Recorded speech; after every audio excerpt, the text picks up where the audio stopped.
नमस्कार।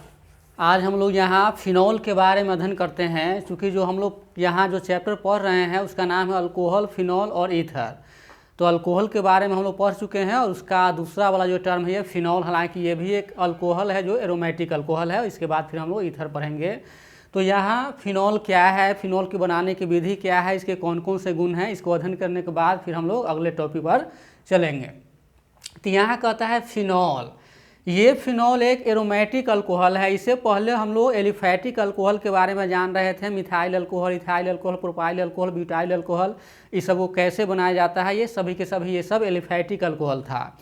और ये जो फिनॉल है एरोमेटिक अल्कोहल है, यानी ऐसा कार्बनिक यौगिक होता है जिसमें फंक्शनल ग्रुप OH यानी कि हाइड्रोक्सिल ग्रुप जो OH है ये सीधा एरोमेटिक रिंग से जुड़ा हुआ रहता है, एरोमेटिक अल्कोहल कहलाता है। यानी कि ऐसा अल्कोहल जिसमें हाइड्रोक्सिल ग्रुप सीधे एरोमेटिक रिंग से जुड़ा हुआ रहता है वो एरोमेटिक अल्कोहल कहलाता है, जो फिनॉल है। अब इसका फॉर्मूला क्या होता है इस पर हम थोड़ा यहाँ विचार करते हैं। ये आपको एरोमेटिक रिंग है, इससे अगर हाइड्रोक्सिल ग्रुप जुड़ा हुआ है तो ये कंपाउंड फिनॉल के नाम से जाना जाता है। इसको फिनॉल कहा जाता है या इसको हाइड्रोक्सी बेंजीन भी कह सकते हैं, या इसको हम फिनाइल अल्कोहल भी कह सकते हैं, या इसको हम एराइल अल्कोहल भी कह सकते हैं,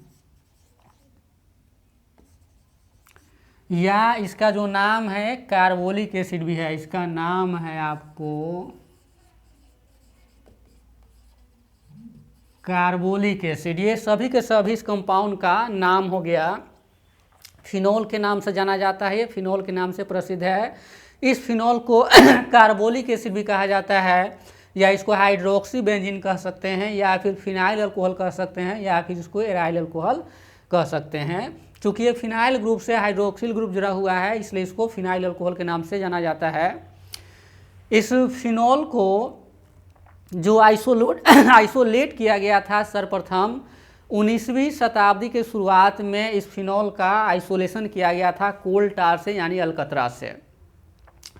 तो ये इस कंपाउंड को फिनॉल के नाम से जाना जाता है, कार्बोलिक एसिड के नाम से जाना जाता है, हाइड्रोक्सी बेंजीन के नाम से जाना जाता है, फिनाइल अल्कोहल के नाम से जाना जाता है, फिर एराइल अल्कोहल के नाम से जाना जाता है। इन सभी में हम लोग इसे फिनॉल के नाम से जानते हैं।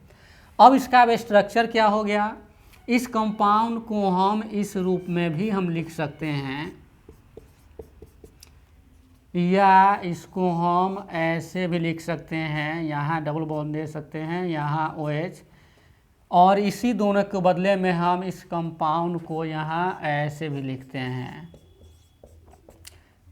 या यहाँ C6H5OH, इसको हम ऐसे भी लिख सकते हैं। ये सब फिनॉल का ही फार्मूला है। अब ये कैसे हुआ, यहाँ 6 कार्बन का एक ये एरोमेटिक रिंग है, इस सब पर एक एक हाइड्रोजन है, और यहाँ एक हाइड्रोजन के बदले में यहाँ हाइड्रोक्सिल ग्रुप है। तो कार्बन एक टेट्रावेलेंट एलिमेंट है इसलिए एक एक छोड़ करके यहाँ डबल बॉन्ड दे देते हैं, तो ये इसका स्ट्रक्चरल फॉर्मूला हो गया। तो ये फिनॉल का संरचना सूत्र हो गया, स्ट्रक्चरल फॉर्मूला हो गया, और ये सब इसका सूत्र ही है। ऐसे भी लिख सकते हैं, ऐसे भी लिख सकते हैं, ऐसे भी लिख सकते हैं, ऐसे भी लिख सकते हैं, ऐसे भी लिख सकते हैं, और ये इसका संरचना सूत्र हुआ। तो इसमें ये सब तरह से इसको लिखा जा सकता है। तो ये हुआ फिनॉल का नाम और फार्मूला। फिर अब हम चलते हैं कि इसको बनाने की विधि कौन कौन सी है, यानी फिनॉल बनाने की विधि क्या है।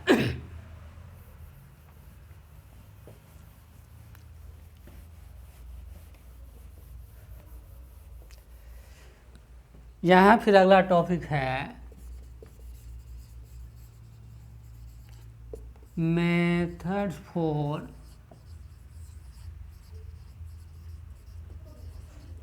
प्रिपरेशन ऑफ फिनॉल, यानी फिनॉल बनाने की विधि। फिनॉल बनाने की कई एक विधि है, जिसमें सबसे पहले हम लोग यहाँ प्रयोगशाला विधि के बारे में जानते हैं, लेबोरेटरी मेथड।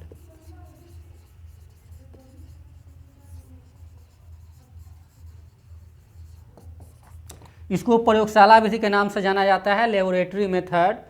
इसमें फिनॉल का निर्माण सर्वप्रथम एनिलीन की अभिक्रिया जब हाइड्रोक्लोरिक एसिड और नाइट्रस एसिड के साथ किया जाता है तो बेंजीन डाइजोनियम क्लोराइड प्राप्त होता है, और फिर बेंजीन डाइजोनियम क्लोराइड का हाइड्रोलाइसिस किया जाता है तो हमें यहाँ फिनॉल प्राप्त होता है। तो इस विधि को हम कह सकते हैं कि बेंजीन डाइजोनियम क्लोराइड से।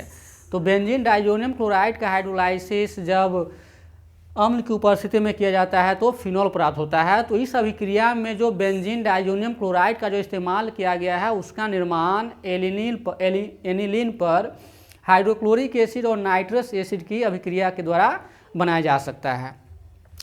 तो यहाँ जो एनिलीन है जिसको एमिनो बेंजीन के नाम से जाना जाता है, ये कंपाउंड आपको हो गया एनिलीन। इसकी अभिक्रिया ये नाइट्रस एसिड है HNO2 हाइड्रोनाइट्राइड और फिर HCl यानी नाइट्रस एसिड और HCl के द्वारा जब एनिलीन की अभिक्रिया करते हैं तो यहाँ हमें बेंजीन डाइजोनियम क्लोराइड प्राप्त होता है। ये बेंजीन डाइजोनियम क्लोराइड है, इस कंपाउंड का नाम हो गया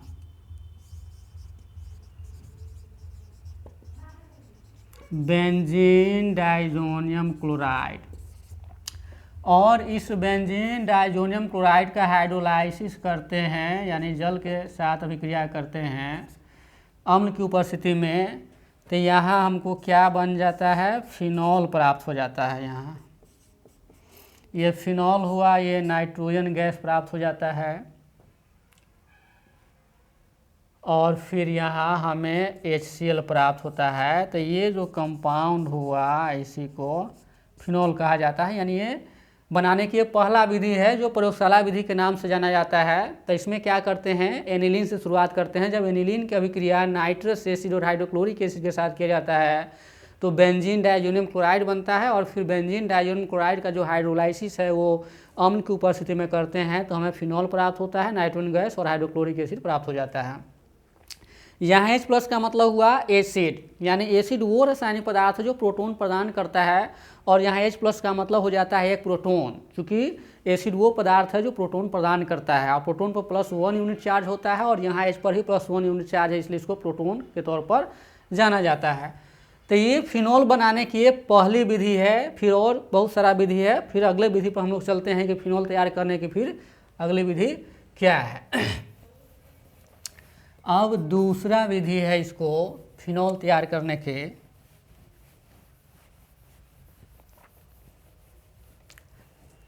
दूसरा विधि है from chlorobenzene.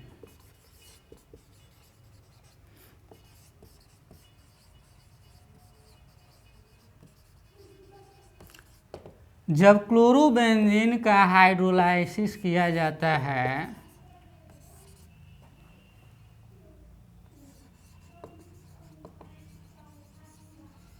Silica gel +2 Cu+2 ion की उपस्थिति में जब इसका हाइड्रोलाइसिस करते हैं तो यहाँ पर हमें फिनॉल प्राप्त होता है और यहाँ फिर आपको यहाँ HCl प्राप्त हो गया। तो हाइड्रोलाइसिस का मतलब हुआ जल के साथ अभिक्रिया, तो ये फिनॉल प्राप्त होता है और हमें यहाँ HCl प्राप्त होता है। यही कंपाउंड आपको फिनॉल है और ये है क्लोरोबेंजीन। तो क्लोरोबेंजीन का जब hydrolysis Cu+2 ion silica gel उत्प्रेरक की उपस्थिति में किया जाता है तो हमें यहाँ फिनॉल प्राप्त होता है। तो ये फिनॉल बनाने की दूसरी विधि है। और तीसरी विधि में कहता है सोडियम साल्ट, जो बेंजीन सल्फोनिक एसिड का जो सोडियम साल्ट है उससे भी इसको हम तैयार करते हैं। तो यहाँ तीसरा में लिख सकते हैं फ्रॉम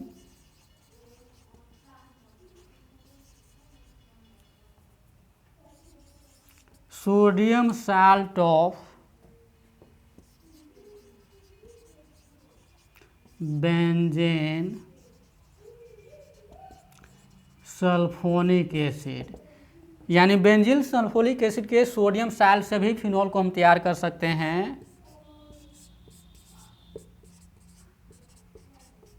ये बेंजीन सल्फोनिक एसिड का ये सोडियम साल्ट है, इसकी अभिक्रिया हम सोडियम हाइड्रोक्साइड से करते हैं तो यहाँ सोडियम फिनॉक्साइड प्राप्त होता है और आपको यहाँ Na2SO4 सोडियम सल्फेट प्राप्त हो जाता है। यहाँ 3 सोडियम है तो यहाँ हम ट्वाइस कर देंगे और यहाँ एक वाटर मॉलिक्यूल भी हमें प्राप्त हो जाता है। तो ये बेंजीन सल्फोनिक एसिड का सोडियम साल्ट है, जिसकी अभिक्रिया हम सोडियम हाइड्रोक्साइड से करते हैं तो ये सोडियम फिनॉक्साइड प्राप्त होता है, सोडियम सल्फेट प्राप्त होता है और वाटर प्राप्त होता है। फिर यहाँ सोडियम फिनॉक्साइड को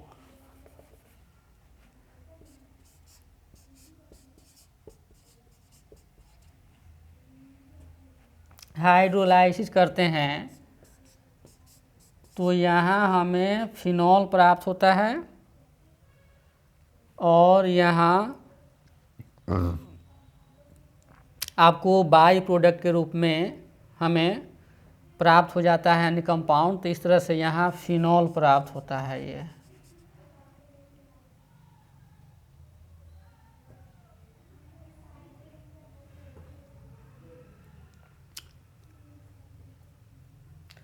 तो ये इसकी दूसरी विधि है। ये तीसरी विधि हो गया यहाँ फिनॉल प्राप्त करने की। ये बेंजीन सल्फोनिक एसिड है सोडियम साल्ट का, ये सोडियम हाइड्रोक्साइड से अभिक्रिया करके सोडियम फिनॉक्साइड का निर्माण करता है, सोडियम सल्फेट और वाटर का निर्माण करता है। फिर सोडियम फिनॉक्साइड को हम जब हाइड्रोलाइसिस करते हैं तो यहाँ हमको क्या प्राप्त हो जाता है, फिनॉल प्राप्त होता है। यहाँ लिख सकते हैं हाइड्रोलाइसिस H+ की उपस्थिति में तो यहाँ फिनॉल प्राप्त हो जाता है।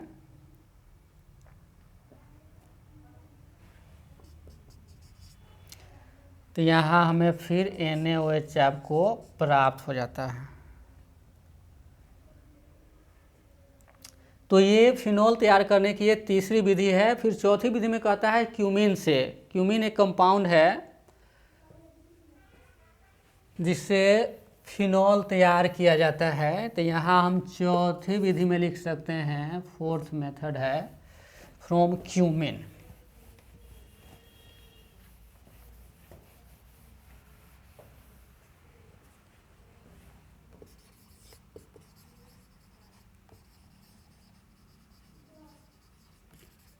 क्यूमीन से भी फिनॉल को तैयार किया जा सकता है। जब क्यूमीन की अभिक्रिया ऑक्सीजन के साथ किया जाता है तो क्यूमीन हाइड्रोपेरोक्साइड प्राप्त होता है और जब उसका फिर हम हाइड्रोलाइसिस करते हैं तो हमें क्या प्राप्त होता है, फिनॉल प्राप्त होता है। तो क्यूमीन का जो ये फार्मूला है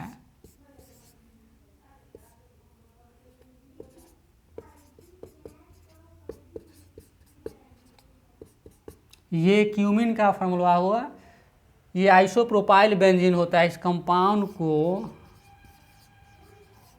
आइसोप्रोपाइल बेंजीन कहा जाता है जो क्यूमीन के नाम से जाना जाता है। ये आइसोप्रोपाइल है, यहाँ बेंजीन लगा हुआ है तो आइसोप्रोपाइल बेंजीन इसका नाम हो गया जो क्यूमीन के नाम से ये जाना जाता है। इसकी अभिक्रिया जब हम ऑक्सीजन के साथ करते हैं तो यहाँ बन जाता है आपको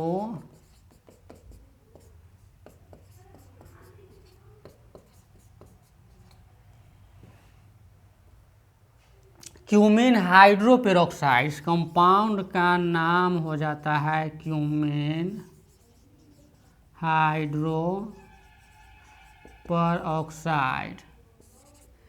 फिर जब इसका हम हाइड्रोलाइसिस करते हैं अम्ल की उपस्थिति में तो हमें क्या प्राप्त होता है, ये फिनॉल, चूँकि हम फिनॉल बनाने की विधि पढ़ रहे हैं और यहाँ पर एसीटोन प्राप्त हो जाता है।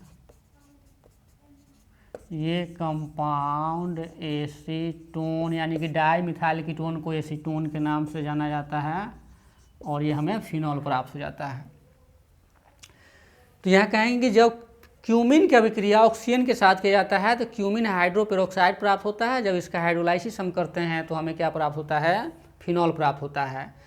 यानी ये OH ग्रुप इसके साथ आ जाता है और ये ग्रुप जो है वहाँ एसीटोन चला जाता है, dimethyl ketone.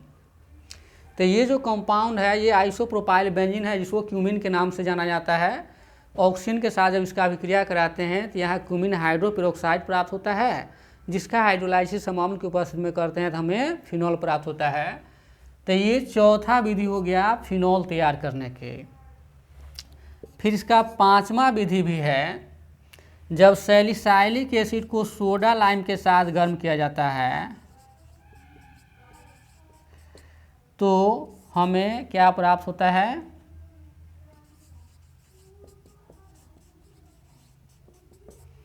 Soda lime. Calcium oxide और सोडियम हाइड्रोक्साइड के मिश्रण को सोडा लाइम कहा जाता है।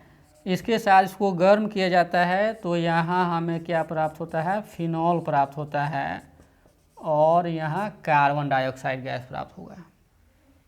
ये सैलिसाइलिक एसिड है। चूँकि जब ऑर्थो पोजीशन पर कार्बोक्सिलिक एसिड ग्रुप और हाइड्रोक्सिल ग्रुप रहेगा तो इस कंपाउंड को क्या कहते हैं, सैलिसाइलिक एसिड कहते हैं। इसका नाम है सैलिसाइलिक एसिड, जिसको हम सोडा लाइम के साथ गर्म करते हैं तो ये हमें फिनॉल प्राप्त होता है। इसी को हम लोग तैयार कर रहे हैं। तो ये CO2 यहाँ कार्बन डाइऑक्साइड निकल जाता है और ये हाइड्रोजन यहाँ पर आ गया और ये हाइड्रोक्सिल ग्रुप वहाँ रह जाता है तो ये फिनॉल तैयार हो जाता है। तो ये फिनॉल बनाने की ये पांचवी विधि है। फिर छठे विधि में ग्रिग्नार्ड रिएजेंट से भी हम इसको तैयार कर सकते हैं। इसका छठा विधि लिखते हैं,